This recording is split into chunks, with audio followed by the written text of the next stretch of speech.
days.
ladies and gentlemen, to another episode of Shop Talk, YouTube's premiere Off the Clock Appliance Repair Talk for Off the Clock Appliance Repair Techs. I'm your host with the most, Brother B, and you can be anywhere in the world. Welcome, ladies and gentlemen, to tonight's show of Shop Talk. Ladies and gentlemen, we got a special guest in the building. If you're into R600, if you're into sealed systems, if you're into just becoming an overall better oil technician, then stick around for tonight's episode. It's going to be a great episode. Again, in regards to R600, we got a special guest, Brother Chilled Out. Okay, you can find him on Instagram, but I'll let him introduce himself. We'll add him to the stream here shortly. But before we bring him on, let's just get some quick channel news out the way, ladies and gentlemen. And in case you don't know, ladies and gentlemen, listen. We are having SEAL system training May 9th through May 13th in the South Florida area. Brother Richard Zilka now.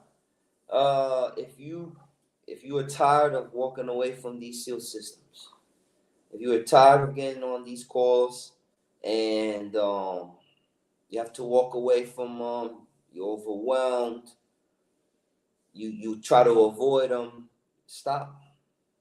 The opportunity is here. Okay, by popular request and popular demand, again, May 9th through the 13th. Again, we got hands-on SEAL system, okay? But now, we also have we had another one too.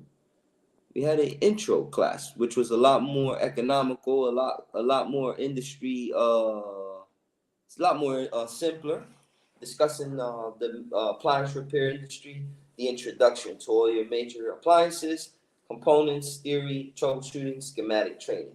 Forgive me for not having that up, but I'll do a video in regards to that altogether. All right.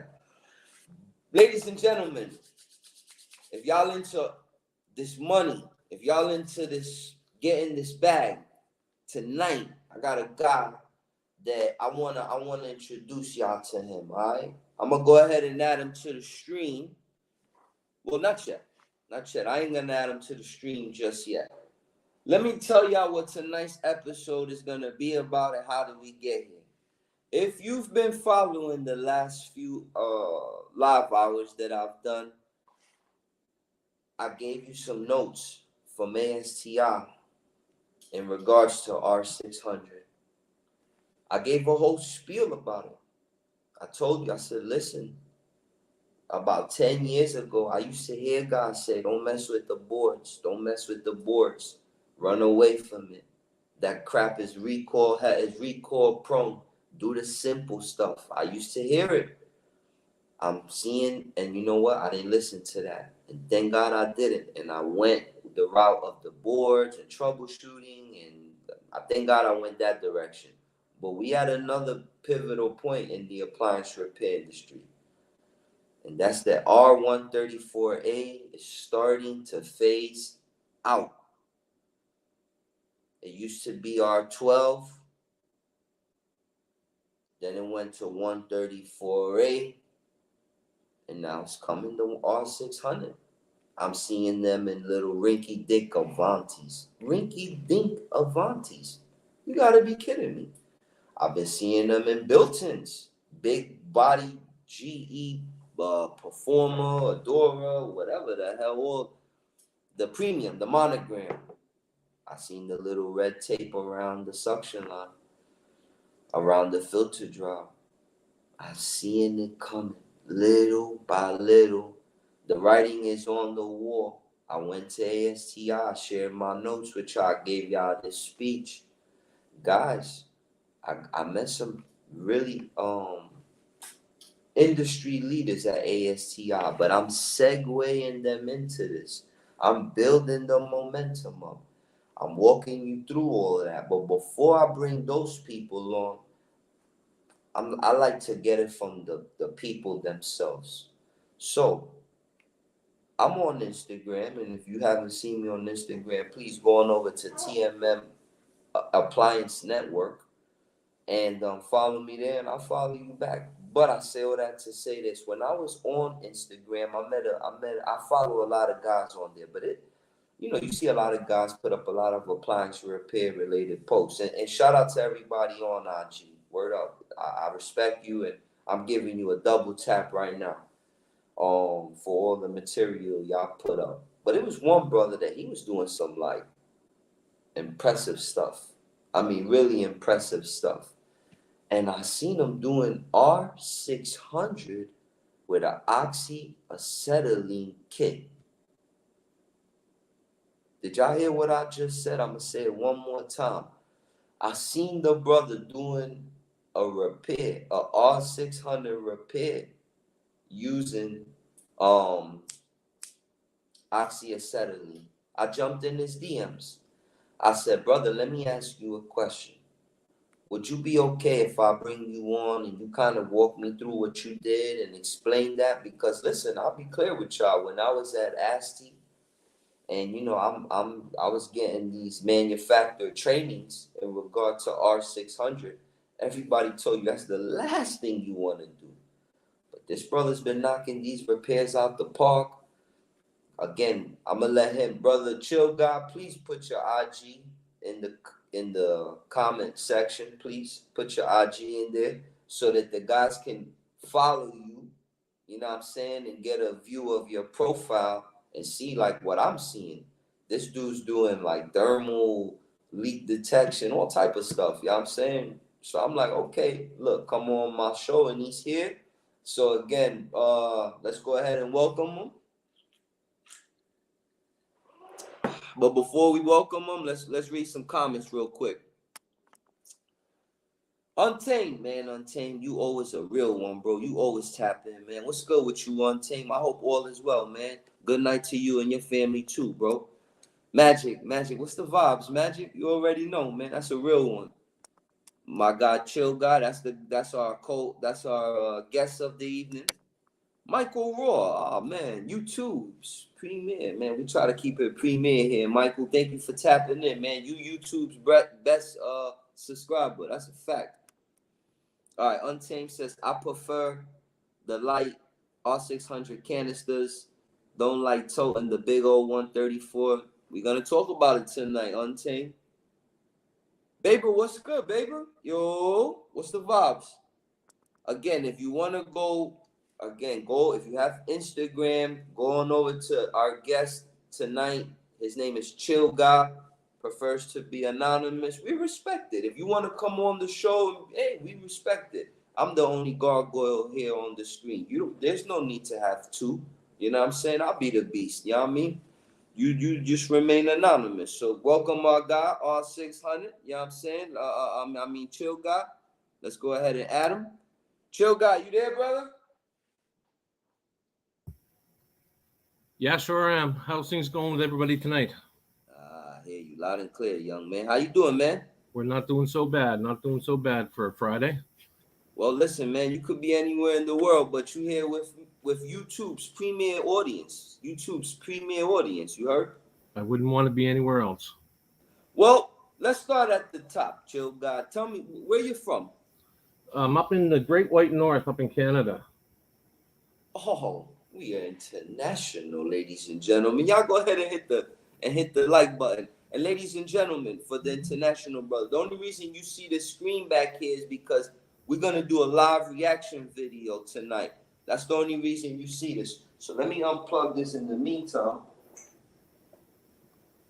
Bear with me. All right. Apologies, y'all. We're gonna do a live reaction video, okay? So I'm gonna use that as a prop. That's why you're seeing the double. But nonetheless, Chill Guy. So you're from Canada. Thank you for being here on the show, man. Thank you. Thanks for having me. Now I reached out to you on Instagram because I was seeing some of your work, and let me tell you something. It takes a lot to impress me. Let me be clear. I say that humbly, but man, you're a badass dude, man.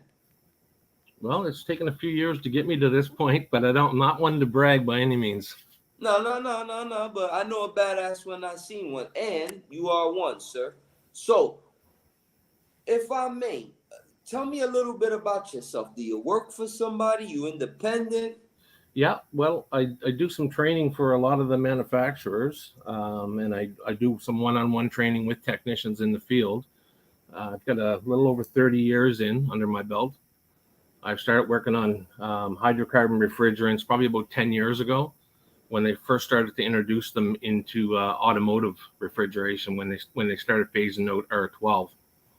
But the problem is they didn't really take into consideration putting hydrocarbon refrigerants in a condenser in the front of a car and getting in a head-on collision. So they sort of weeded away from that, and then they got into the 134A, and now they're getting away from that again. So, Brother, 30 years. You're a real ass sensei. You heard? Like tonight, you wear the instructor cap. You heard? Like I know my lane. While I'm a SEAL system animal in my own outright, I will be clear. I haven't dabbled into the R600, but based on your videos, based on your posts, based on your whole get down, bro, you really know what you're doing with this stuff. How did you get to this level of expertise in such an esoteric subject matter? well, we were way back in the day when hydrocarbon refrigerants first started coming out in the transport refrigeration, mobile refrigeration. Back in the day, we had halide leak detectors, which is a unit that you hook onto a propane bottle and you light a flame and you run a tube along, and the refrigerant would turn the two dissimilar metals and glow in a different flame. So that was your leak detector back then. And Jeez. we didn't know anything about hydrocarbon refrigerants, so we were looking for a leak on a vehicle, that's actually a transport truck that had a hydrocarbon refrigerant on it, and we found the leak. And when we did, we had about a 1.5 foot, 2 foot flame flying out of this halide leak detector. So that was like, wow, this stuff is flammable, and that's where things started. Did a lot of research in Europe. Hydrocarbon refrigerants have been used in Europe for quite a long time. So I sort of really dug into that, and now it's a full circle that domestic refrigeration is going to hydrocarbon refrigerants. Light commercial, they've been doing it for quite a while with a propane-based refrigerant. It's basically R290. I'm not sure if anybody's heard of that, but it's a hydrocarbon refrigerant. So I started watching those guys, seeing what they're doing, and then next thing you know, here we are. We have an opportunity to learn on our domestic fridges. Let me ask you a question. Tell me if there's validity in what I'm saying. You say you've been around for 30 years, but I take it that you were working on refrigerators when they were using like defrost timers, and you seen the merge when they went to like ADCs and then they went to just board. Like you seen that whole evolution. Am I correct in that For sure. assumption? For sure. The first fridges that I started working on didn't have a defrost. There was no such thing as frost-free fridges. They basically had an ice compartment up in the top, and you had to manually defrost your fridges. They would just keep on building ice over time, and then you'd have to unplug them once every month and a half, 2 months, and let them melt out. A lot of consumers would be chipping the ice out with a knife, and they'd poke right through the evaporator. So that's where I started. And my first introduction to refrigeration was on ammonia. When fridges had ammonias, they had super big compressors in them, and they actually ran ammonia. Okay. Hold on one second. I just want to make sure. Hold on. Brother, I apologize. Can you hear me? Yep, definitely. There's a little bit of an echo, but not bad. All right, I apologize. The point I was trying to make is, I see. Let me turn this down. I know what you mean. How about now? Yeah, perfect. Okay, so I see a tidal wave coming of the same evolution of defrost timers, ADC, to now boards, now Wi-Fi. You see how the evolution is emerging on the electrical side? I see it happening on the 134A side. Again, when I came in, it was just 134A. Until one day I was doing a service call for Sears, and I see it say R12. Now, mind you, again, brother, forgive my ignorance. Just I haven't been around enough. I didn't even know that back in the days they were using that. And Sears had a technical assistance line. Unfortunately, I would call them and be like, "Hey, this thing got R12," and they were like, "Whoa, whoa, whoa! You can't service it. That's it. If it has a leak, leave it alone." And so I'm assuming that when that merge came from R12 to 134A to now R600A, the same kind of evolution. I'm assuming that you've seen resistance in Yes, your sir. 30 years. And, 100%. and, and am I correct in saying that those who didn't evolve always got like left behind in the progression of things? Am I incorrect in any of that? Do I even make sense to you? You're 100% on the money. R12 was just, I mean, really, it was a great refrigerant. It was terrible for our environment, but it could lose half its charge and still cool fine. With 134A, the transition to that was like they called it, like I say, a critical charge where you can't lose any. The charge has to be on to maintain the cooling. And people just were like, "Wow, I'm not into the new stuff," and they sort of got left behind. And I mean, now going to R600, like 134A is on its way out the door. And if you're not getting on board with and getting comfortable, getting trained, getting certified to work on R600, you will be one of those people in the past as well. It's a great refrigerant to work on. And really, at the end of the day, when there's no refrigerant in the system, there's no threat. It's the same as working on any other sealed system. If you remove the threat, you will not have any trouble. You can braze on any part of it. Brother, um, a lot of listen, a lot of people. I'm gonna say some general stereotypes in regards to R600 and my beliefs and why I believe a lot of people are hesitant to go down that wormhole. Let's start with the obvious. Lock ring. It's expensive. You got to learn how to use it. It's new technology. We're comfortable with our torches. We're very comfortable with them. And I think there's the whole flammable thing. Guys are, a little worried, man. Guys don't want to blow something up. At least I know I don't want to. So it's a little bit of roadblocks. But in your opinion, brother, walk me through like your advice on going past them. Should one do it? Like, give me your 2 cents on it. Well, my first thought would be make sure you're comfortable, make sure you're educated. And I mean, it is dangerous, but there's nothing to be afraid of. It's no different than working on a gas range. I mean, if you don't pay attention when you're working on a gas range and you cause a leak and you leave the hose and fill the hose full of whatever the case may be, whether it's natural gas or whether it's propane, I mean, there's a big risk there. So there's not a whole lot of difference. The big thing is you really have to know your sealed system components, and you have to know what's happening behind all that copper tubing. You can't assume anything. If you assume something, then you're going to be in the danger zone. With the other refrigerants, I mean, hey, you braze off a cap tube, you fill the condenser full of your refrigerant, you throw your gauges on, you go, oh, zero pressure, zero pressure. Oh, there's nothing in there. And next thing you know, you put a torch on and you start unbrazing your dryer. You'll release that full charge that could be trapped in the condenser out. And if you have a flame nearby, well, I have a video that shows what can happen. Brother, there's also the slight difference that R600 is seal system, but at a micro level. For example, when I went to ASTI, I noticed is that the gauges, forgive me, the manifold gauge hoses, number one, were clear. Number two, were very small. The weight was very small, very little small, weight. very tiny. Everything is in a micro scale. No room for error. No, forgive me. No room for error. Um, am I Well, you're correct in all of these you're things? 100% correct there.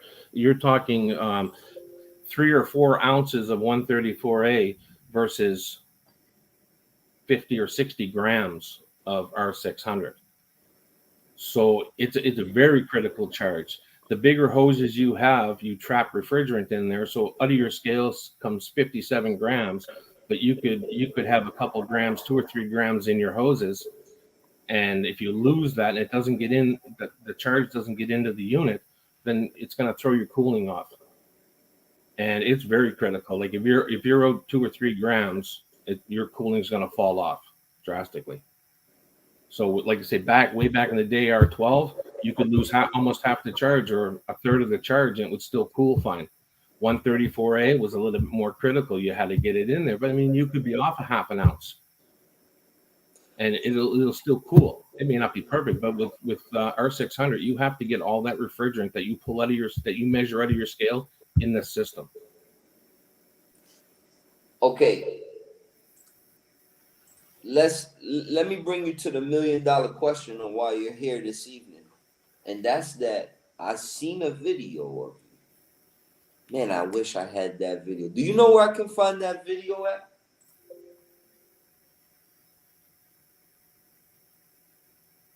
brother? Which video? The original one of you doing the repair using the torches. Yeah, it should be in your inbox on Okay, YouTube. that's the one we're gonna highlight tonight. Yeah, for sure. Yeah, Okay, wonderful. All right. Oh well, I wanted to save the best for the last. I there just you was go. trying to show the guys how you came into the show. So, and before we show that video, I want to ask you, what gave you the respectfully, that is, the testicular fortitude to make that attempt? Well, I mean, I can only share my knowledge, and I mean, I learn every day. I mean, I don't know it all by any means. And the sensei was given to me by one of my students, and that's not a self-proclaimed tag that someone gave me. And I just couldn't reach out to everybody. And I've had so many inbox like, "Can you do a video? Can you do this?" And I mean, I can't answer every email and every question and sit and explain. So I was like, you know what? I gotta get out of my comfort zone and get into YouTube, which is not my thing. But I stumbled my way through it, and I'm like, okay, here's where we are, and I can only get better. So I wanted to share this information, and like I say, I don't know it all by any means. All I can do is share my knowledge and my experiences, and anybody can look at that and take away from that what you can and apply it. If anything else, maybe spark something in these technicians, any technicians that's not comfortable with it, and say, hey, you know what? Let's give it a chance. Let's educate myself a little further and not be, I'm not touching it. I'm not touching it. Because, like I say, the 134A is on its way out. It's going to be R600 across the board. Brother, I just want to say, man, that after 30 years of doing this, believe me, you are a freaking master. You heard? Or a sensei, or whatever the hell you want to call yourself. That's a fact. After 30 years, you can call yourself whatever the hell you want. You heard? Number two, a guy like yourself, what the hell brings you to TMM Appliance Network, man? And I hope my standard of conducting the appliance repair industry meets a guy of 30 years. Like how we doing over here at TMM? I'm I curious. think you're doing awesome work, man. Really, to tell you the truth, I think you're doing awesome work. Thank you, sir. Thank you. I mean that You humbly. guys, like I say, anybody that wants to share their knowledge and educate others and make other people comfortable in their trade, I mean, that's so unique. In the appliance trade, I think it's really taken off, and it hasn't been always like that. Any kind of training you'd get online would be maybe from a manufacturer or maybe overseas from India or wherever they've had lots of videos. But as far as in North America, there really hasn't been a lot out there. And now I see it more and more. And like you say, guys like yourself out there, putting yourself out there, sharing your information, sharing your knowledge, and man, that's rare, and it should be applauded. Okay, brother. I want to thank you for the kind words, man. And again, my objective here is to carry this industry in a good light, and add a little bit of, my touch to it. But with all that said, let's go ahead and do this review. So we're gonna watch a video now. I want you to tell me, what are we gonna be looking at? Hold on, let me make it the. Okay, so okay, so ladies and gentlemen, in case you don't know, you gotta go to this guy's channel here.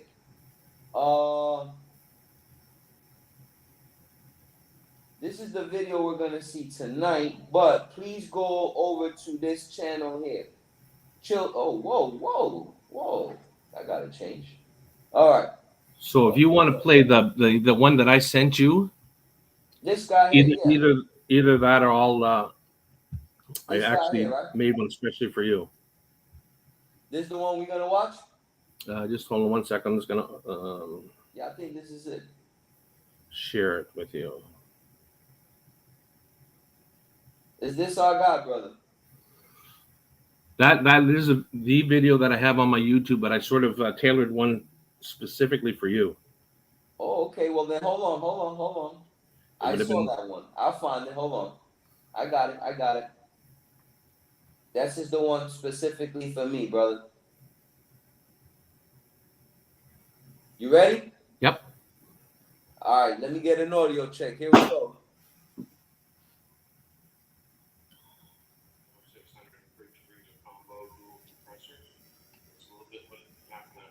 How we doing with audio?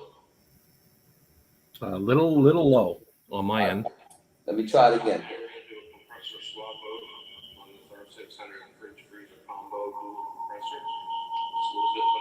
A lot of feedback. All right, hold on, brother. Hold on. I got to do a couple things here. All right, let me do that. I'll mute my mic as well.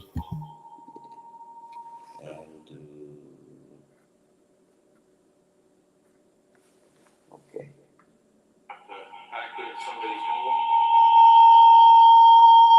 Hold on.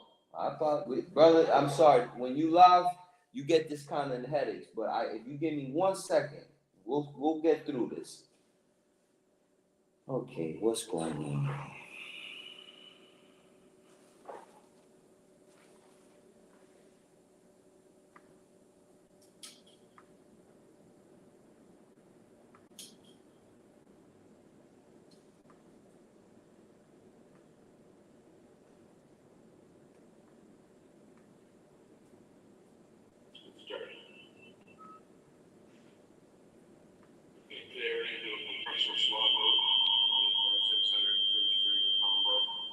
Okay, can you hear me?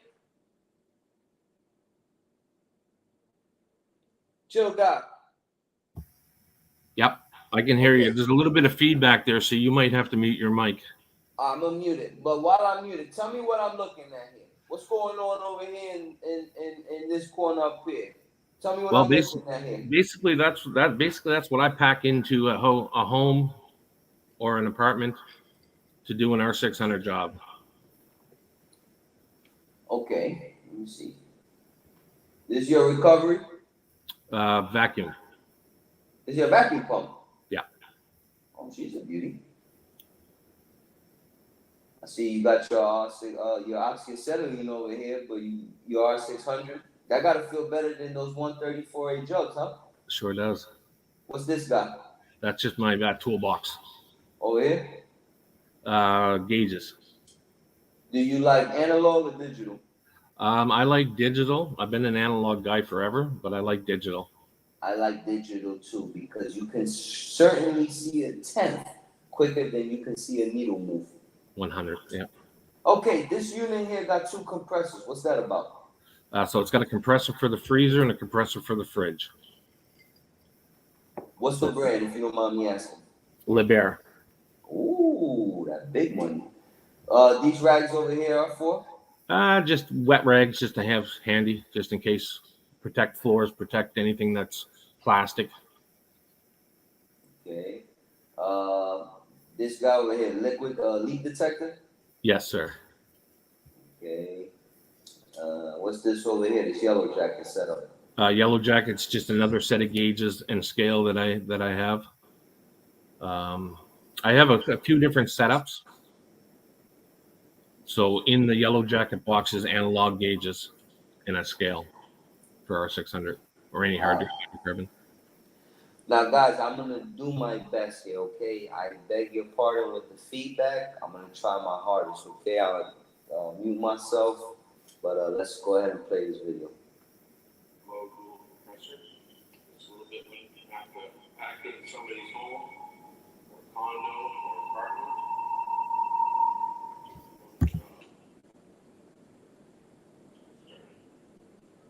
Okay, start the job. We'll get our placard up just so anyone knows no flames or smoke nearby. Brother, I noticed you got a fire extinguisher. I carry a dry fire extinguisher, and then I carry a sort of a wet fire extinguisher. It doesn't really leave a big mess. The dry fire extinguisher, yeah, that leaves a big mess. Okay. What's this guy here on the right? This yellow can here, yellow top. Yeah, that's the non-messy fire extinguisher for putting out like quick fires. Okay. Leak detector over here. Yes, sir. What was wrong with this unit? If you don't mind me asking. Oh, it's just a compressor replacement. Compressor on this one, correct. Okay.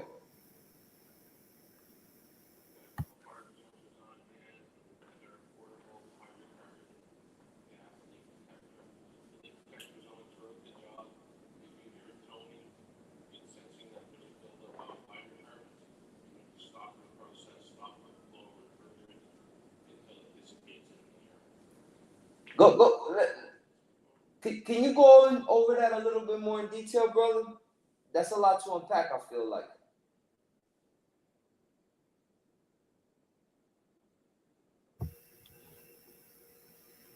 On what subject?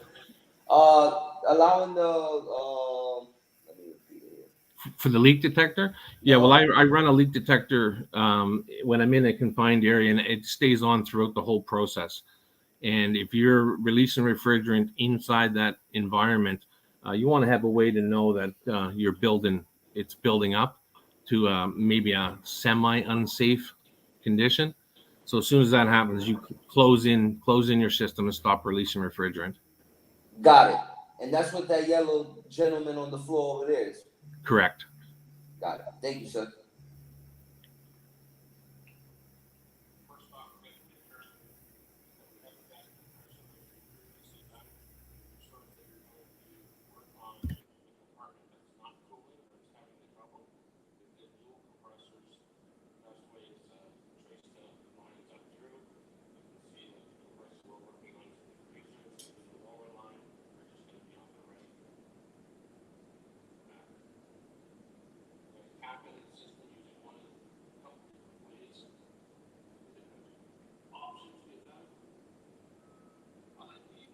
Brother, excellent subject matter thus far. But I'm a big proponent of this guy over here on the right, the subcoat, bullet piercing. When you tap into these R600s, are there any risks that one should consider? Obviously, you said not smoking and all that, and anything else we should look at? Well, once you tap into the system, and you need to make sure that you're making a good seal, that you need to control the refrigerant. It's not like any other refrigerant where, hey, you know what, it goes. It's like not going to be a big hazard. It may not be in line with the laws. I mean, you're supposed to capture any kind of refrigerant other than the hydrocarbons, which is kind of nice. You can just let it go. I've used the clamp-on bullet piercers. I've used the Allen key, the triangle type bullet piercers. I tend to like the reusable ones that are in the center there. I just find that I can really get a tight fit. They've never leaked on me, so that's the reason that I use them. Brother, can static and again, there's no such thing as a dumb question, but can static electricity, should that be a concern when tapping into R600? Well, yeah, definitely. I mean, it shouldn't. I mean, any kind of spark that the flammability limits, and if they're the right mixture, I mean, yeah, there's a chance. I always ground myself regardless. Okay. Just tapping into the safety aspect of it. Oh, 100%. All right. I don't know if you can up the volume a little bit there on my video. We'll do. We'll try. Okay.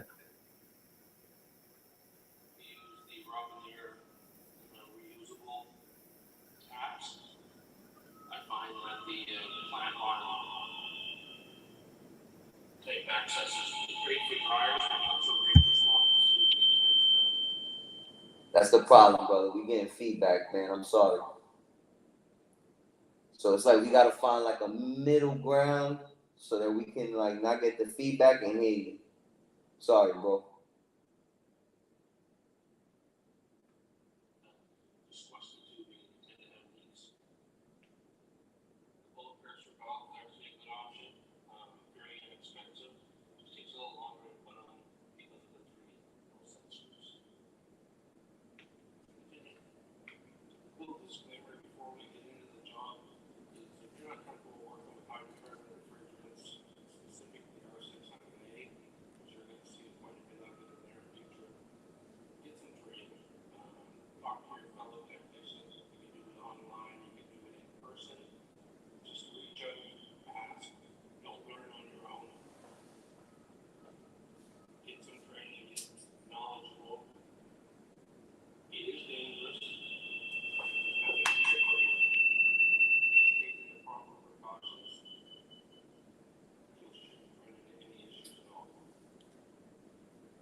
Ah, that's horrible. Sorry for the noise. Okay, so you said remove inverter. Let me speed it up just a little bit.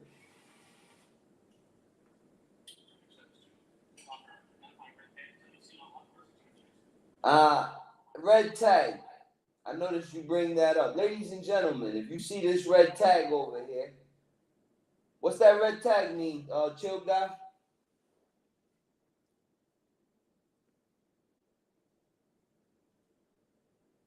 So that's just a verbal indication that there's a flammable refrigerant in there and to take caution.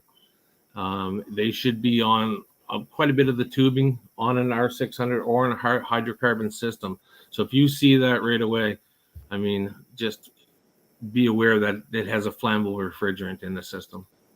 Is it our job to carry spare red tape in case we pull something out to give the next guy a warning, or do they put it in a space that we don't really have to concern ourselves?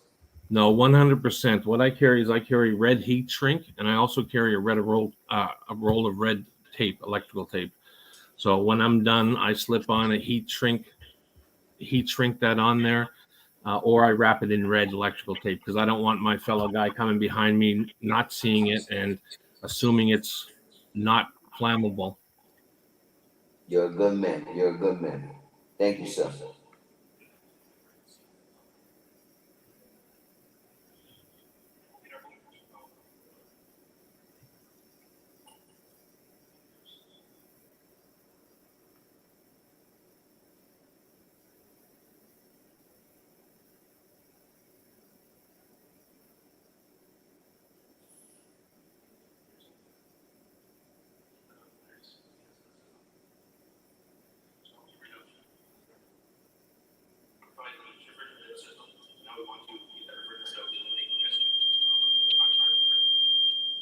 Okay, tell me our setup here. We in the process stuff.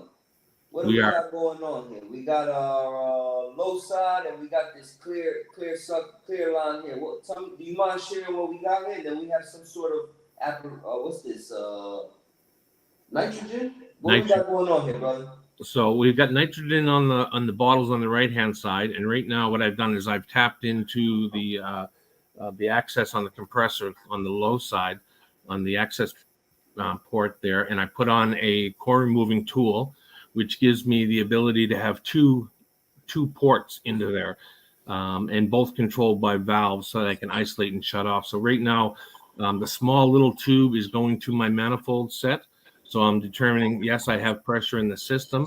And off to the right with the little blue shut off is going to a service hose that in this situation is just wrapped up in a rag. And I'm going to pull the pressurized refrigerant out. Okay. Thank you, brother.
Okay, brother, that bag.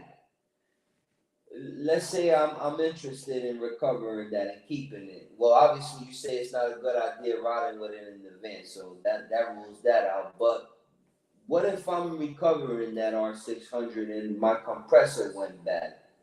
Uh, another question: does R600 use ester oil or whatever oil does it use? If the R600 is regular, what will come out of the bag? And then if we had like a compressor with some sort of burnout or that oil mixing into the system, how would that look? Or you wouldn't be able to tell. Well, what I do is I would never cross contaminate the bags. If I have a recovery bag and use a recovery bag, I would keep one specifically for 134A and one for hydrocarbons, just because you don't want to mix them up. Okay, but if you are extracting R600 on your compressor's bag, will you notice a color difference in the bag, or you won't be able to recognize it? No, there's such a small amount, you won't be able to recognize it. And like I said, I don't recommend carrying any kind of hydrocarbons in the back of your van in one of those bags. You're just asking for trouble. So that's meant basically to get it out of the house and then vent it outside. Got it.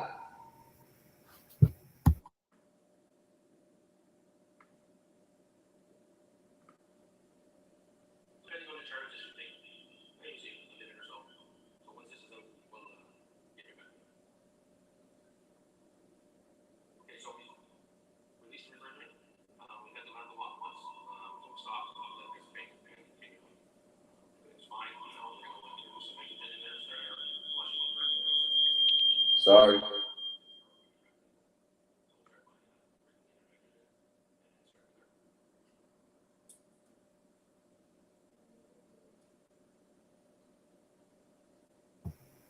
So now basically I vented the refrigerant out into the rag. So now it was sitting at zero pressure.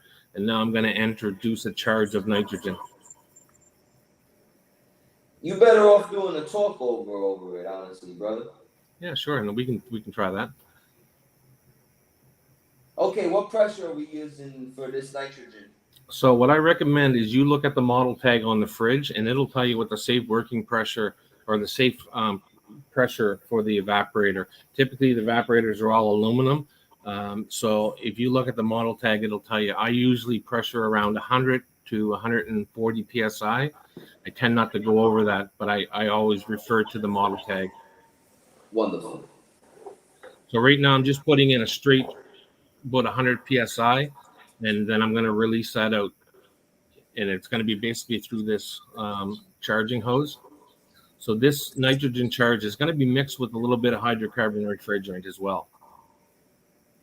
And then I'll agitate the compressor just to get that oil see if there's any trapped refrigerant in the oil. It sort of helps it get out of the oil. And again, I'm always monitoring my hydrocarbon leak detector. If I'm in a closed environment and that goes off, I want to close in the system, wait for it to dissipate. Some people will use a fan to blow across to just try and keep it from building up to an unsafe amount. I like your drop cloth. Is it like flame retardant, high temp? Yeah, Resistant? that one's not. That's basically a shipping blanket. But I do have blankets that I'll put down that are flame retardant. Basically, what I've used in the past is those emergency blankets that they have. If you ever have to escape a building that's on fire, you pull the blanket out of the bag and wrap it over yourself. Okay. And those are the drains above the compressors? Yes, yeah, they definitely are. Okay. So what are we doing now, brother? So basically, I'm letting that charge come out, and it's going through the hose into that rag on the floor. And now I'm going over to the dryer. And I cut the capillary tube at the input to the dryer. Got it. And now I'm going to get ready to purge some nitrogen in there.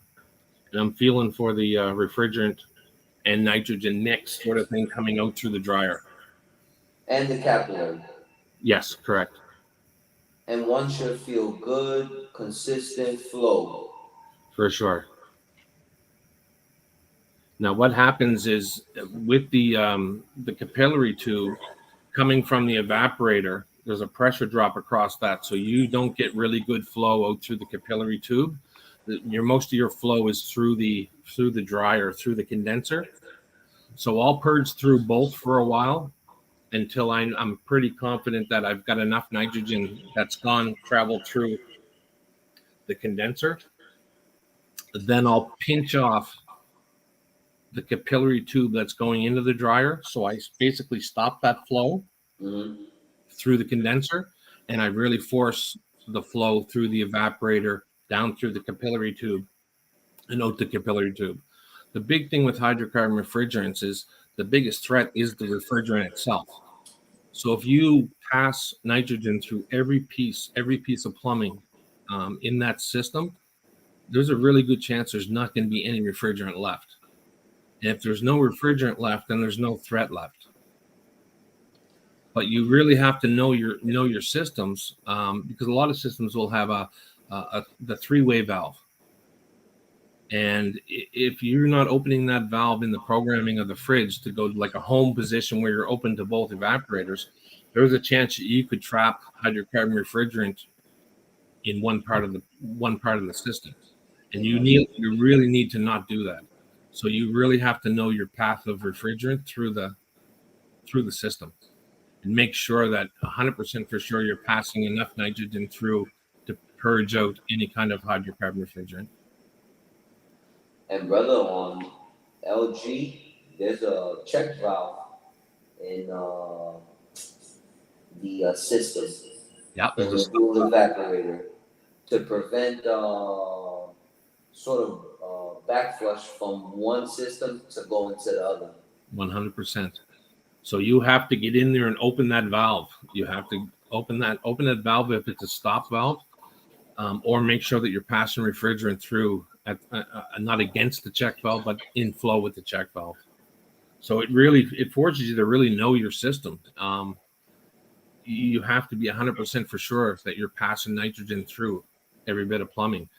Like I say, if you do have a plugged off dryer, and you throw gauges on your high side, gauges on your low side, you theoretically could have the whole charge trapped in the condenser. And if you go in and put a torch on that, you're going to have a thermal event. You're putting down some heat, Rags. Yep. What do we got going on? So I'm going to turn the camera here a bit and I'm going to unbraze the dryer out.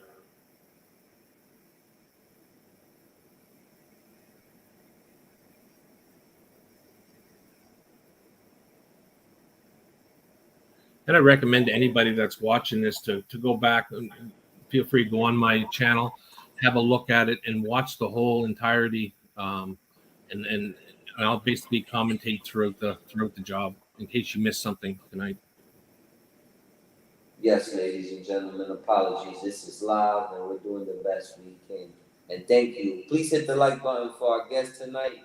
Brother, thank you for everything you've done so far. I'm even impressed. I'm over here looking at it.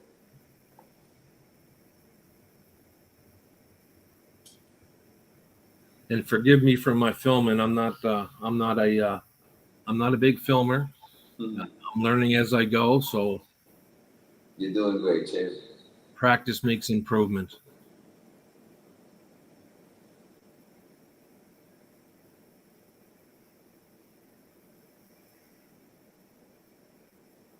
So there, I cut the capillary tube because I pinched it off to close the flow. Now you need to recut that open to allow the nitrogen out. This is the point. Can I hit the pause? Let me hit the pause button real quick, brother. This is the point where you really gotta have faith in your work, man. Because if that nitrogen didn't get all of that out, what would happen if there was a little bit trapped in and you was doing that right now? Well, there's a chance you have a little bit in there. I mean, anything more than just a little tiny, like you'll see. I mean, I could have edited it out, but I don't want to edit it out. There's a little tiny flame that comes out when I undo the high side off the compressor, but it's less than a Bic lighter lit. Okay. But nitrogen is definitely your friend. So there, I'm just showing you that there's no refrigerant in there left. And then what I do when I open up, especially with R600, it's really susceptible to moisture. So whenever I open up a system, I throw tape on my connections just to eliminate the chance of having any kind of moisture in there. Most manufacturers don't want you to have the system open any more than 15 minutes. But I don't think I'm even fast enough to change out a compressor and do all the braze joints in 15 minutes.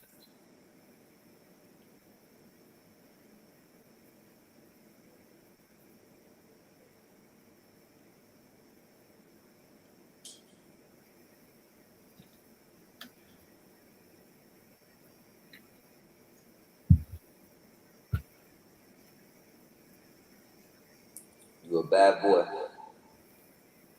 This is something I wouldn't have experimented on. I ain't even gonna lie. Nitrogen is your friend. You're going to use a lot more nitrogen. So like I mentioned in the video as well, as you need to prepare for that. You need to charge for that.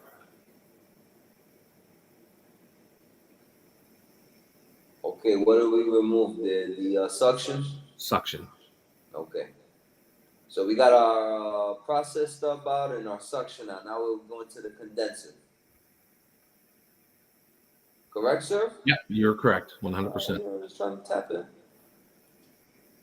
So you'll see a little flame come out of this, but it's very small. Oh, nah, not nothing. I mean, that's no more than, I mean, that could be oil too, but I think it was a little bit I of see it. stuff like that with 134. Yeah. So that compressor's out.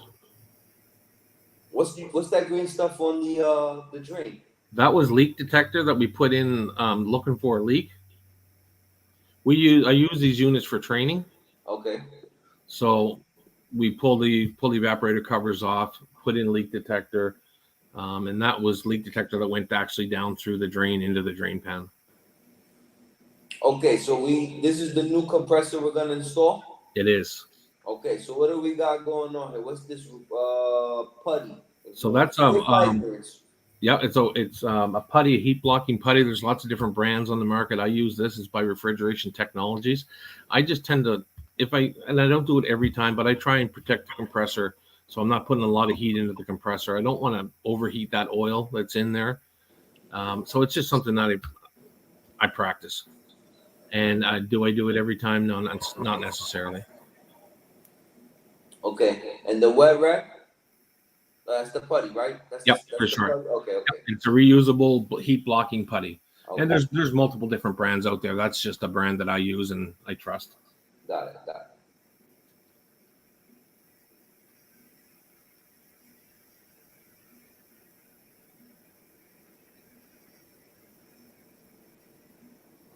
Now, brother, I'm not pulling hairs here. And listen, you're the professional.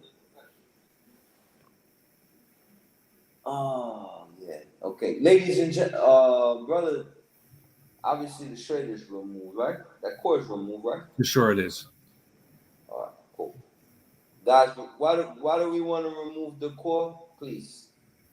No, don't even say the answer. I'm going to allow someone in the comment section to put it. Tonight's question is, why do you remove the core when you're doing this sort of work? All right, let's get playing. Just to, make sure the guys are paying attention, brother.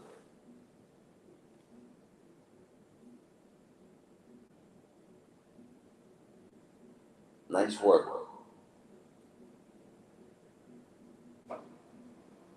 What's that?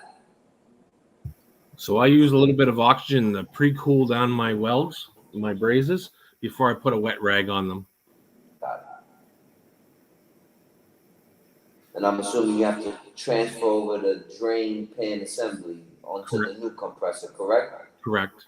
And as you see, I got a little piece of red tape in that pan, but that's how life is.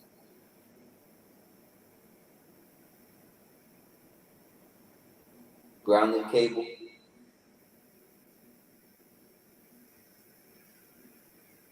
Yes. A little bit of flux. This is a stainless steel line to copper, so we always need to use a little bit of flux because we're going to be using 56% silver. And I try and practice I put a little bit of heat putty on the dryers as well. I tend not to want to melt them, but again, I don't do it on everyone. Okay. But you're going to step in above and beyond, man. That's what's up.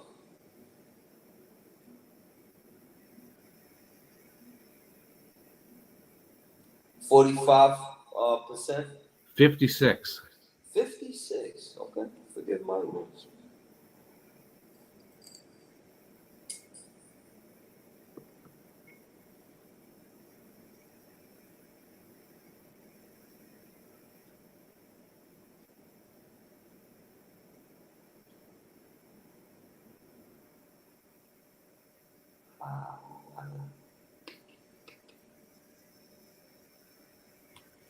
We got us a scholar. Good job. So now I'm just putting in the capillary tube into the bottom of the dryer, making sure I push it up enough, but I don't want to bottom it out on the screen that's in the bottom of the dryer. To prevent creating a restriction, correct? Correct.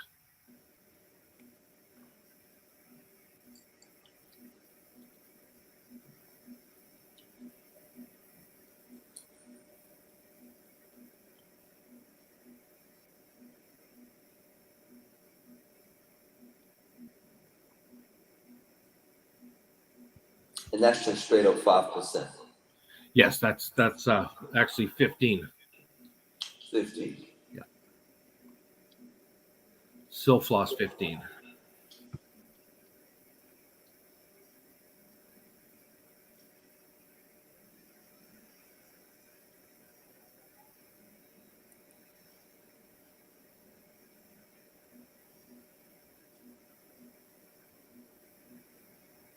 Is that a damn cloth? It is, definitely. Like I said, I'm pulling off the tape that I had on the connections just to sort of help eliminate any kind of moisture getting in there while I had the system open.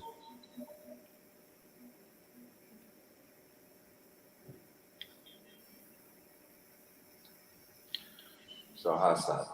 Yeah. Now, if you notice on my access port on the compressor, I still have the cap on there. There's no Schrader in there, and the cap is actually just on by a couple threads. Got it. And that's stainless steel to copper, so it gets some flux.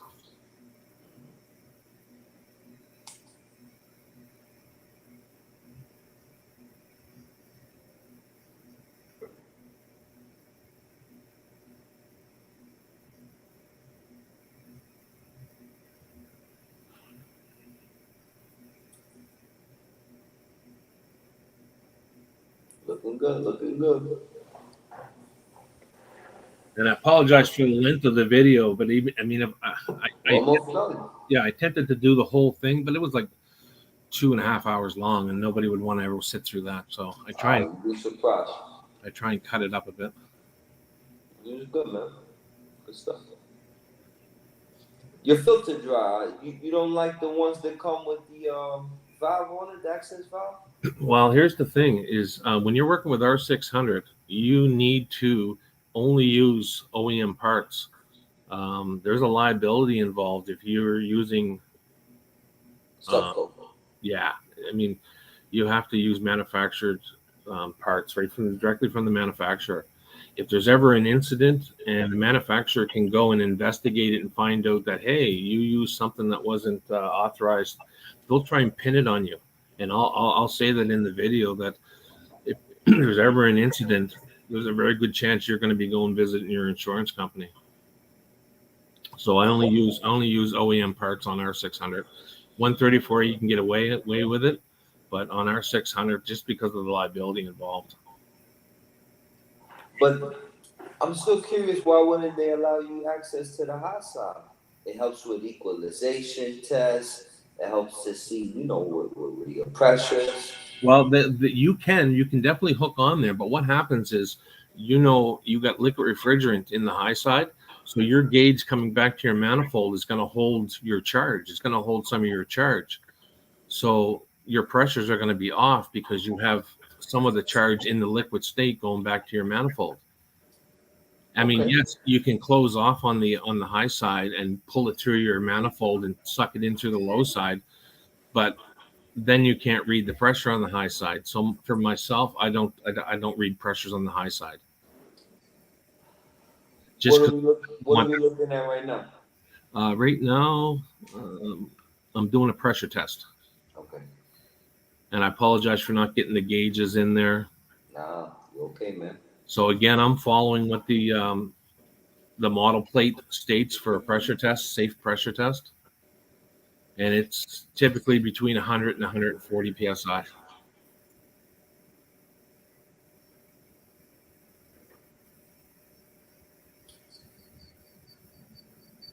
So on that blue knob there, I'm introducing my nitrogen in through my core removing tool, and that small little line is going out to my manifold.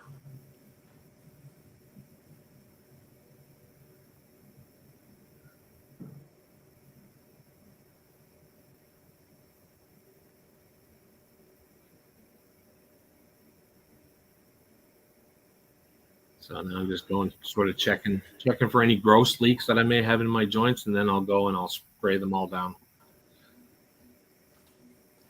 When you say gross leaks, forgive my ignorance. What do you mean? Just if I say I miss the back part of a connection, it'll be like just pouring out. Got it. And that's pretty gross. Yep, got it.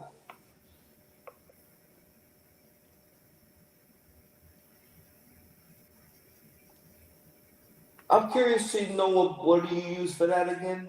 I use the blue stuff. The blue bottle. That's another product by Refrigeration Technologies. It's called Big Blue, and it's a micro leak detector. So it'll find very, very, very small leaks. Okay. I mean, you can use soap and water. You can, as long as you're using something. There's not really any product that's superior over anything else. I just sort of like their products. So no bubbles, we looking good. What do we got here? So right now, if you just pause this for a second, 121 on both sides. 121 on the low side. So on the left number is the pressure that I started at, and on the right side is the loss in pressure if I did lose any pressure, and the 2 zeros up above the right 121. That's the differential in pressure. If I had a leak, that would be dropping down 0.1, 0.2, 0.3, 4 psi, and the 12 is 12 minutes. That charge has been in there for 12 minutes, and it hasn't lost any pressure from 121.8 psi in 12 minutes. Damn, y'all hit the like button, man. Y'all hit the like button. Woo. It's like the The old school way that we all used to do it was we'd take our gauges, put it to 120 psi, put a piece of tape on our gauge, let it sit for 10, 15 minutes, come back, and then if the needle hasn't moved, we're good to go. Yeah, that's because that's what we had. And I mean, I don't say that you have to have digital gauges. Start with what you can afford, what you're comfortable with, and then just gradually upgrade as you go. For sure, for sure. But I use the yellow jackets though. Yep. But brother, I love your setup. You know why? Because man, uh, if you would have had any problems, you would have started to realize it about 3, 4, 5, 6 minute mark. The fact that that made it to 12 and 0% difference, I like my odds. Yeah, definitely. And really, pressure testing is where you want to find your leaks, not necessarily in a vacuum. And I sort of explained that in the video as well. As you want to find it before you go to the point of putting your vacuum pump on it, running your vacuum pump for however long you need to get down into the right zone. I'd much rather find my leaks when I pressure test. That way I solely concur. Yeah. I do the same thing, brother. I solely concur. All right. Brother, I didn't cut you off, did I? No, not at all. All right, I'm going to let it play.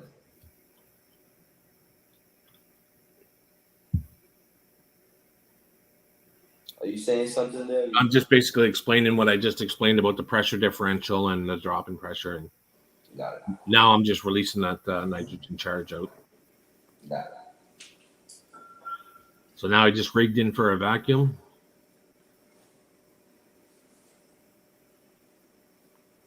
I love your vacuum pump. Yeah, I mean, I have the old school vacuum pumps as well. That there, I just like it. It's fast. And really, at the end of the day, if you can get out of the house, for sure. Now, in a perfect world, you want to have your micron gauge as far away from your vacuum pump as possible, like on the high side. But when I'm working with R600, I don't tap into the high side, so I put it on my low side on my core removing tool, and I pull a deep enough vacuum. And the systems that we work on are small enough that I can pretty well guarantee that the reading on my vacuum gauge, my micron gauge, is going to be what's the system's at.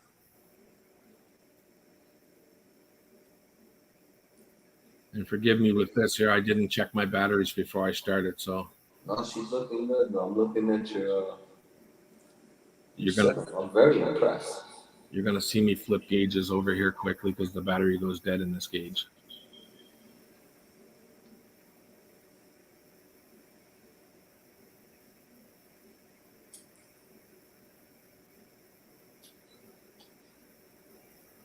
Oh, I got that one in my school. That one works wonders.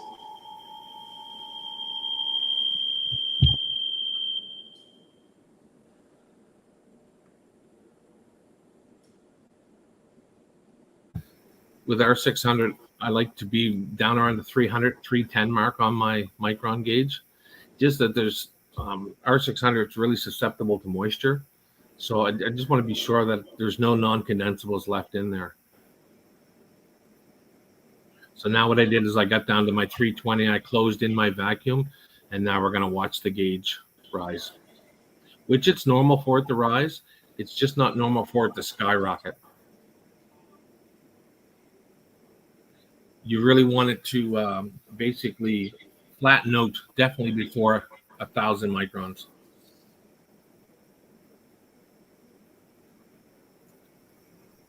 So this one stops at about 440, 450, which is a pass for me.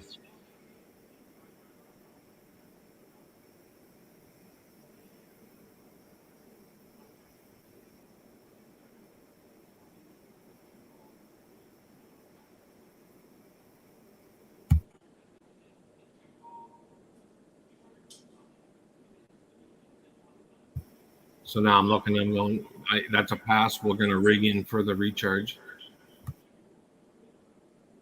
This is what I want to see, the micro stuff. It happens pretty quick with, I think on this one here, it's like 56 grams. Oh, whoa, let's look at this situation. All right, walk me through this, brother. What do we got going on over here? Okay, so that's going in through my core removing tool, and then I put an isolation valve off my core removing tool, that blue handle. Uh-huh. And then this setup is the master cool setup, which is very common with lots of technicians out there. They've got the master cool setup. But what I found is right where that small little tiny black hose goes in to it, right Over there, here. it leaks. That little connection, that little compressor right there, that leaks. Um, Really? yeah, I've had to order in 3 or 4 of them. They're trying to make a change on it, and it's just basically a plug-in compression fitting, but the refrigerant leaks out of there.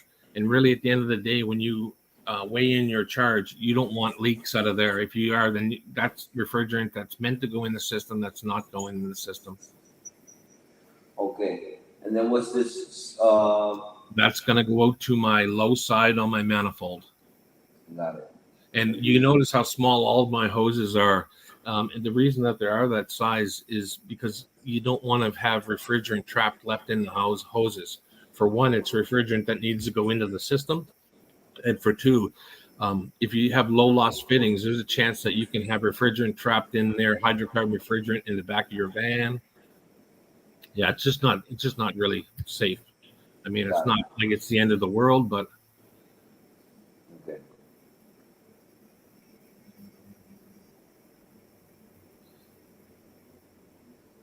so basically explaining that those leak there.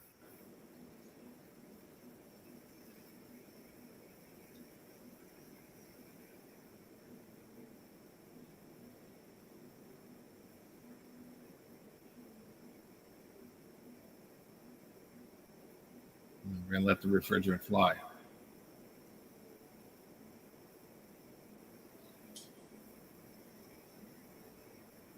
Wow. Whoa. Let's observe that setup. Walk me through this. What's this apparatus? So I know this is the scale, but you have a particular brand or model you recommend? Well, again, you do with what you can afford. The Master Cool stuff is actually nice. It's neat. It's tidy. The only, I guess, criticism I would have for it is that fitting that leaks, that compression fitting. Now, if you have your receipt with your scales, they will send you new ones, depending on where you buy it. I've got backups just because I don't want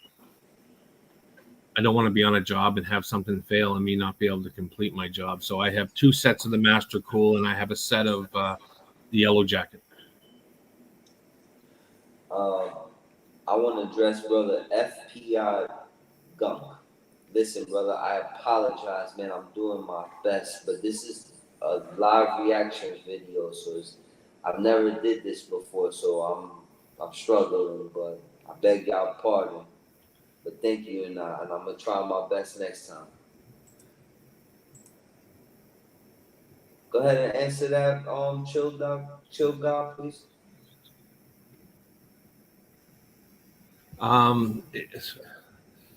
I don't like if you were here earlier, but I purged through all the tubing with nitrogen to make sure that there is no R600 in there, and if there is, it's a very, very, very small amount. So I get all the R600 out because that's your threat. That's the risk, is having the flammable refrigerant in there. If you remove it, there's not really much of a risk. It's like a gun with bullets. If you don't have the ammunition in the gun's pretty safe. You can pretty well do anything with that gun you want. So sort of keep that mindset, and make sure that the refrigerant's out of the system. And it doesn't matter. You don't have to, there isn't one way better than the other. Just as long as you make sure that you pass enough nitrogen through every piece of plumbing. And that goes for if there's dual evaporators and stepping valves and sequencing valves, you need to make sure that they're open. And if you can't get them in the home position where they're open, then you need to cut into those cap tubes and make sure that you purge nitrogen through everything. Let me ask you something. Is there any risk in carrying these R600s cans in your van? Well, I mean, they shouldn't be rolling around. I have a little shelf that I keep them in, and it's basically the same as a nitrogen bottle. You don't want things rolling around in your van. Like, I mean, it's a can, but if you have it in with screws, and it's rolling around, there's a good chance you can poke a hole in there. And there's like, I think 400 grams or 500 grams of refrigerant in there. That's enough to fill your van up. And if you're a smoker, well, you might look like that Cheech and Chong movie where the smoke's pouring out the van as they drive down the road. Oh man. So yeah, no, handle it with care. Handle it with care. Definitely. Whether you wrap it up in some rags or whatever you do, just don't have it rolling around in your van. Hey, no need to apologize, brother. Thank you for being here. Essential. What's going on? My gun is safe with bullets. That's awesome. There you go. Thank you, Essential. Okay, Charlie beat me to the punch because I was gonna ask you this, but at the very end, you mind answering that if you feel comfortable? Yeah, no, for sure.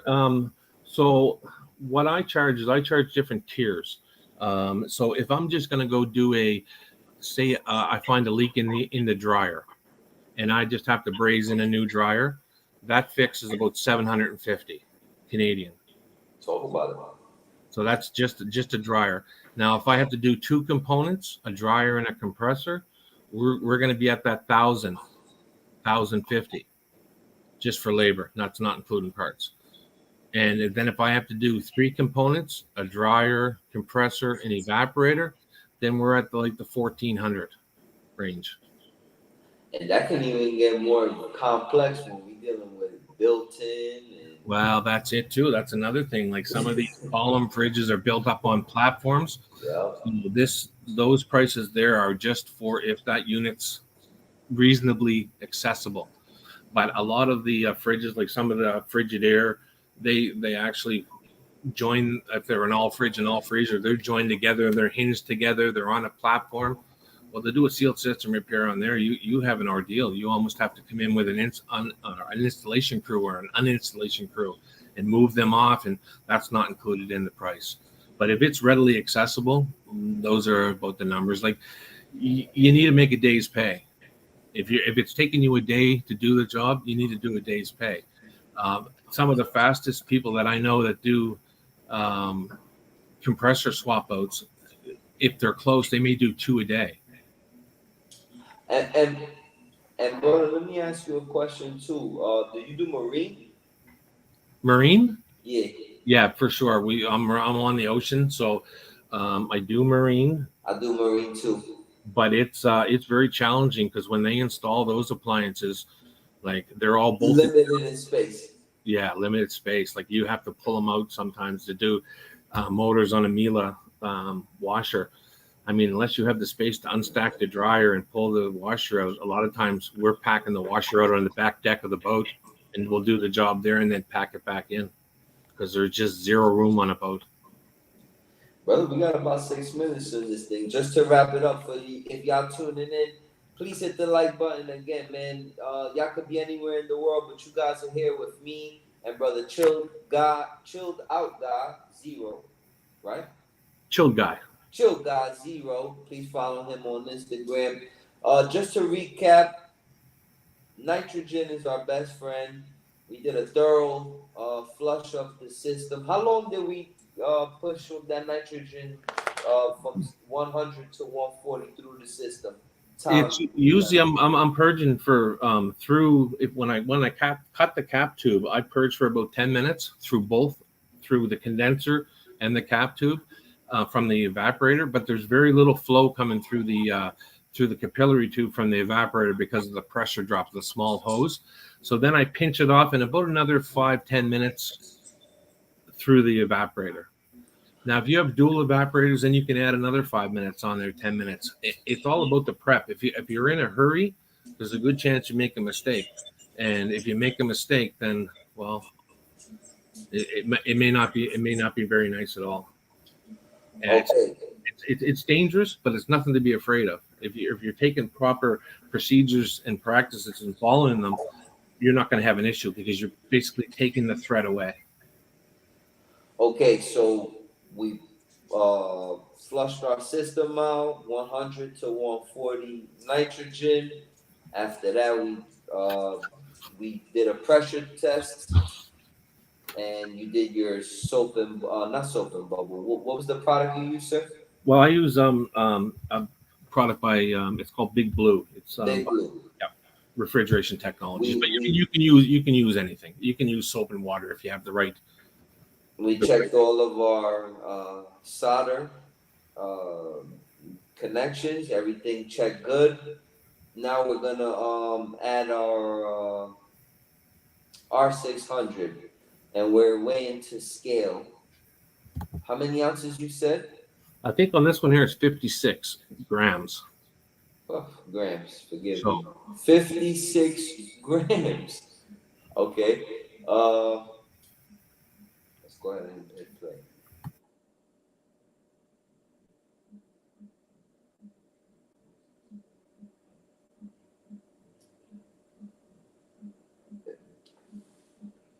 Is that a negative?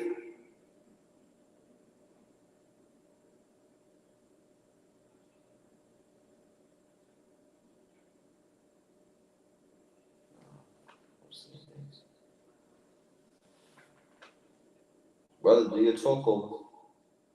oh, sorry about that. That's the yellow jacket setup that you can purchase. That actually works fairly well.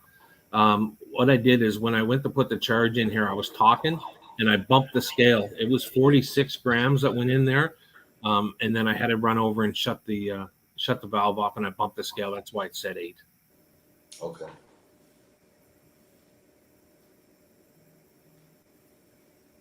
And that's it. So the compressor fired up, and you can notice it's a little bit hard to see, but the bottom number right there, The 4.6. that's our low side, and then above it is the saturated temperature.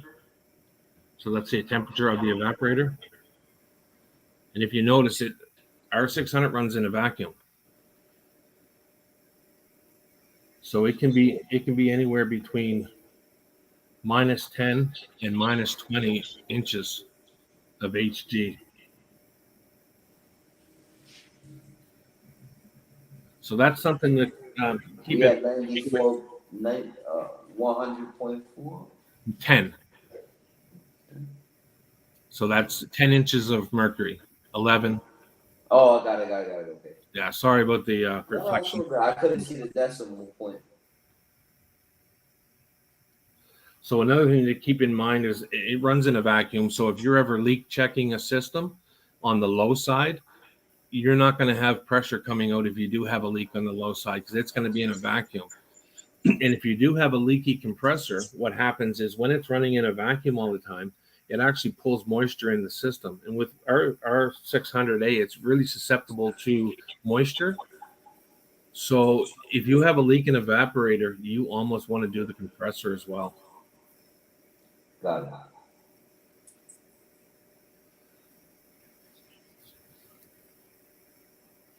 So we're sitting at about 13 inches of HG. Got it.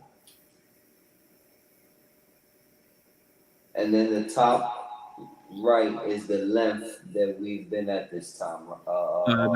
The top right is the high side temperature. So if I had my high side hooked up, then the top number on the right would be what my saturation temperature of my condenser is. Got it. And then below that would be my high side pressure. But those aren't hooked up because I don't read my high side pressures when I'm working with R600 because I don't want the charge that's in the system in my hoses to my high side. Got it. Because it'll sort of throw your pressures off. I'm not saying that's the only way to do it. I'm not saying that's 100% right way to do it. It's what you're comfortable with. But what I find is if you have a hose on the high side, it's going to be full of liquid refrigerant back to your gauges. And with R600 being so critical, if it's a couple, 2-3 grams in there, that's enough to throw off your. Now, see, so fell apart. Yeah, that was pretty well it. Well, brother, let's recap.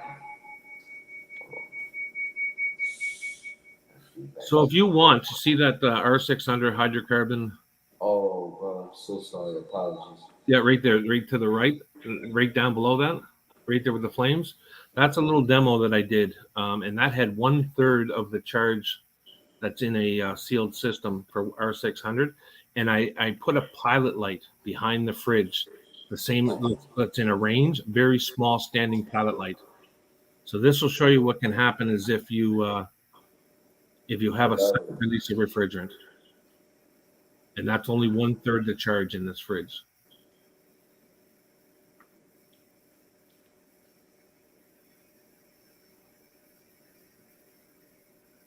And I have a backflash.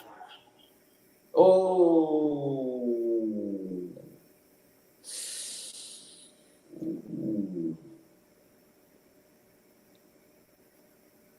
And that refrigerant was lit by a pilot light, the same as that you would have on your gas stove if you had a standing pilot light.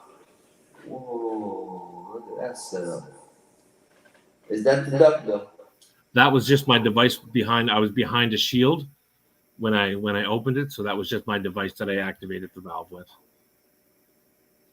This three-way valve looks like it disconnected from the filter drop. Yeah, because after the end, I cut it and I purged nitrogen through it because that unit's been being thrown out. So I wanted to make sure that I had no refrigerant left in there.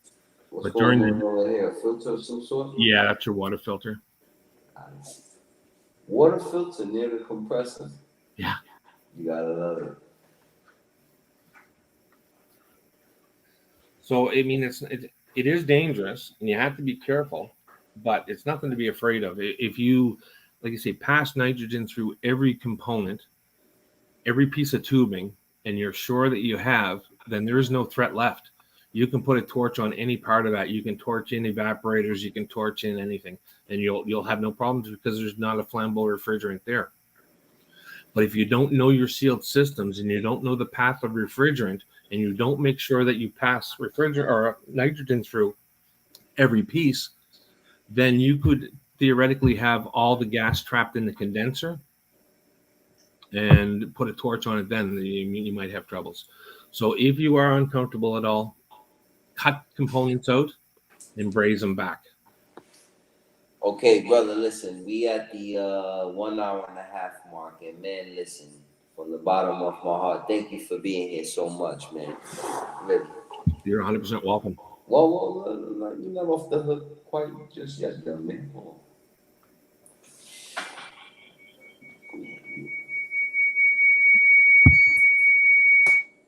Okay, can you hear me? Sure can. Bear with me. Brother? Yep. Okay. All right. Because we're about to wrap up now. Brother. I just want to thank you, man, for being here tonight, man. Truly. And clarifying so much, man. And I learned a lot tonight. And you made me overcome my fear of R600. My biggest takeaway tonight was proper sweep of the unit, 100 to 140 psi, about 10 minutes of nitrogen. That's your friend. Nitrogen is definitely your friend. The pressure test, 100 to 140. Get yourself a purge regulator, which goes on your nitrogen bottle, and you can set it to purge, and it automatically sets the flow. You don't have to adjust the flow or anything. I have another video on my YouTube that goes through basically all the tools involved and a little description of every tool that you use for R600. So like tap in on my YouTube channel and have a look, make a comment, maybe give me a thumbs up or down. I'm up. Hey, you know what? I'm up to constructive criticism, right? I mean, I learn every day. They hit the thumbs down. You don't even know if they dislike you no more. It's all good, right? I mean, people say practice makes perfect. No, practice makes improvement. There is no such thing as perfection. It's a goal you'll never meet. I mean, practice makes improvement. Hey, yo, chill, guy. I just want to let you know, man. I respect you. I respect your 30 years in the game. You know, I'm just carrying the flag, man. You know, and trying to keep the standard high. But thank you for tapping in and giving your 2 cents. I hope to have you again at some point. And listen, the game you gave tonight, if you apply this, you're gonna make money. You're gonna make a lot of money, and you're gonna be safe. You're gonna be safe, you know. And thank you, Chill God. But before I let you go, too, I just want to let you know, Chill God, that the next person that I'm gonna have now is the lockering people. Yeah, well, you know what? I've been using lock ring since it first came out. I've got the manual one. I've got a hydraulic one. I just went and bought a battery operated one. You know what? I lock ring's not for me. I'm a brazier. I'm old school. I've seen Nah, I dig it. I dig it. I dig it. But you know what, brother? You know it's why I quick. brought you on here tonight, man? Because you proved like you went against the grain, man. You went against the narrative again. Bro, I paid a lot of money to go to attend these conferences and to get this training. And what you demonstrated tonight, it's not industry accepted, but after your explanation, your walkthrough, it's definitely doable. It's definitely safe, and I'm here to report. So I'm curious to see what like the quote unquote experts are gonna say about tonight's show, and I'm here to just report and give good game to to our industry, man. Well, you know what? And like I'm not against lock ring. I've used it. Um, and I recommend anybody that's not comfortable brazing and not comfortable being really, I guess, comfortable with working with it, use lock ring. If you're not comfortable using the torch, use lock ring. I'm not against it. I mean, in all my years, I've never seen a braze joint blow apart. That's all I can say. Brother Chill God, I think what's most important is not to run away from R600. That's the theme of tonight's show. Definitely not. I mean, unless you want to give up working on sealed systems on domestic, And because understanding theory, for sure, refrigeration cycle, the flow, your pressures, what each component does, the way to identify inefficient compressor, leak, overcharge, undercharge, and to be able to have that dialogue, with technical support and and read and know your theory, and for sure. then add your tips, to the program. Yeah. So I recommend anybody watching this, like you say, tap in, go check out my YouTube channel, and Let's show listen it. to Let's my show it. Hold on, narrative. hold I on. mean, We're gonna show you. We're gonna show you. yeah, Come we'll on, sort of brother. jump through a little bit, but I mean, we understand that it's 45 minutes long. It's kind of hard to sit and watch that on. Brother, in the comment section, put your YouTube, please. Put your YouTube and also put your Instagram. And guys, follow this guy again. I saw him online, and real recognizes real, and I reached out to him, and I thank him for being here. Thank you, Chill Guy. I really appreciate it. Chill Guy Sensei. Yeah. So I can't actually type in while I'm in YouTube Studios. No problem. So In the it's comment section yep, it's after it airs. Chilled Guy Appliance Sensei on YouTube and Chilled Guy Zero on Instagram. And if you go to my Instagram, there's I'll links. write it. I'll write it. Tell me it, brother. On So on YouTube, YouTube. it's What is YouTube? Wait, hold on. What's YouTube? How can we Chilled find you on YouTube?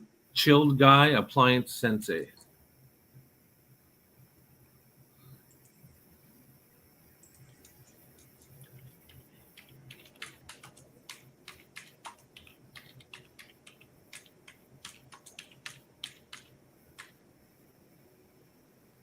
All right, hold on.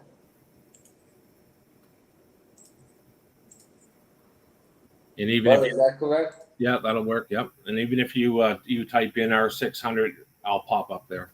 There's not And then how can we find you on Instagram? Instagram will be Chilled Guy, all one word, zero.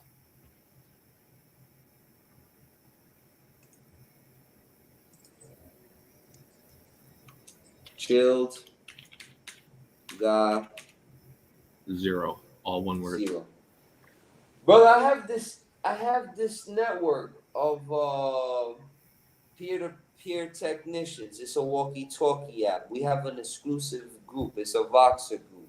We Okay. have a channel just devoted to seal systems. We have some hitters on there, some animals. But it would mean the world to have you on there too, man. And we Yep. all help each other out, real life. And guys that are coming up, we help those guys out too. Yeah, for And sure. I'd be it's a, down it's for a that. it's a camaraderie thing. It would mean the world if after this I could reach out to you and you join my group. I'm just downloading Voxer right now. My How's man. that? Brother, you have anything before I let you go, man? No, I mean, the only thing I want to close with is just say, listen, don't be afraid of R600. Just get in there, get some training, tap in with Brother B. I mean, he's going to be putting some training out there. Tap in. He's a wizard at Whoa, you refrigeration. too, man. Oh, yeah. Chill guy, go check him out, y'all. Tonight he gets the flowers, man. Yeah. Get 30 in there. years, man. This guy deserves it, man. Get in there, get the training, and don't be afraid of it. Don't try not to learn on your own because you don't want to learn from your mistakes on this stuff. Well, hey, you have me personally, I'm asking you this. You have any websites or landing pages that, like, if we want to get to the nitty-gritty of theory and like really get, like, I'm one of those guys. I want to know the whys to the why. You have any recommendations? Well, Landing sites? they're really it's so relatively new for our industry having the R600 that there's not a lot out there. But I mean, you can go to some of the HVAC training places, and they do online training like RSES, where you can go take some online training and write a little test and get a sort of a certificate that you're aware of the flammable limits of the refrigerant, the safety, this, safety, that. But I mean, they can tap in with you. I think that they'd have a better connection. Okay. That would be my recommendation. Just like you say, don't try not to learn on your own. I mean, it's nothing to be afraid of. It is dangerous, but if you eliminate the risk, there is no danger involved. Brother, before I let you go, that's it? That's your final words? That's my final words. Well, and if anybody has any questions, you want to reach out, you can hit me up on Instagram. I may not answer you right away, but within 24 hours, I'll get back to you, or less. Well, there you have it, ladies and gentlemen. YouTube's premier off the clock appliance repair talk, off the clock appliance repair text. I'm your host with the most, Brother B.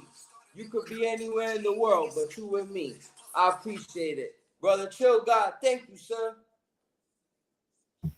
You're welcome, sir. Thank you for having me, and thanks for everybody that tuned in and anybody that's going to watch this in the future. God bless you, sir. Have a good night. Take care. Cheers, guys. And girls.